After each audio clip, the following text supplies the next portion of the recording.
pourquoi du logement social à Saint-Maur? Mais le logement social concerne non pas uniquement les ménages modestes, mais aussi les classes moyennes, une bonne partie de la population. Ce sont les jeunes qui doivent se loger et qui n'ont pas de caution. Ce sont les travailleurs à Saint-Maur qui sont relégués en grande couronne parce qu'il n'y a pas de logement social.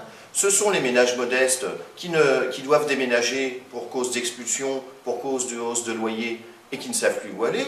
Et puis, c'est le mal logement. Il y a 800 logements insalubres à Saint-Maur. Il y a de la suroccupation. Il faut savoir qu'il y a 3500 ménages qui sont aux minima sociaux. Il n'est absolument pas question de refaire le pont de Créteil, c'est-à-dire des grandes cités qui datent des années 60-70. Aujourd'hui, et depuis 10 ans, il y a des statistiques en région Île-de-France, le mode de construction entre logement privé et logement social est le même. Donc il n'y a pas de problème d'intégration dans un tissu urbain. Et puis il faut savoir qu'il y a souvent des innovations qui sont faites, c'est-à-dire que ce sont des logements de qualité. Cela concerne une bonne partie de la population. Le plafond de ressources, c'est-à-dire le mode d'accès au logement social, concerne jusqu'à des ménages pour 2 enfants qui gagnent jusqu'à 6 000 € par mois pour augmenter la mixité.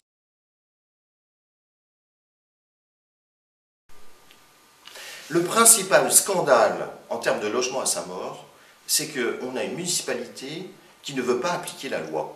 Et donc, le contribuable saint-maurien est imposé pour payer chaque année 1 400 000 €. Il y a des logements qui existent, propriété de la ville, ils sont murés. Il y a 2500 logements vacants à Saint-Maur. Pourquoi n'y a-t-il pas des familles qui les habitent?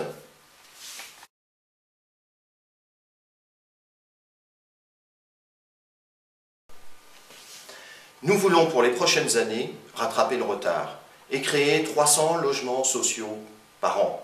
200 par construction, des petites unités qui sont intégrées, et il y a du foncier pour ça, et on demandera à la région Île-de-France de nous aider. Et puis 100 logements par an qui sont transformés entre du logement qui n'est pas social aujourd'hui et qui le deviendra. La ville a un parc de logements, et bien petit à petit, et on va transformer certains logements, et puis il y a les 2500 logements vacants dont j'ai parlé. Il y a un certain nombre de maisons qui existent, qui appartiennent à la ville, qui appartiennent au département, qui appartiennent à l'État aujourd'hui. Eh bien, on peut les acheter et en faire du logement social.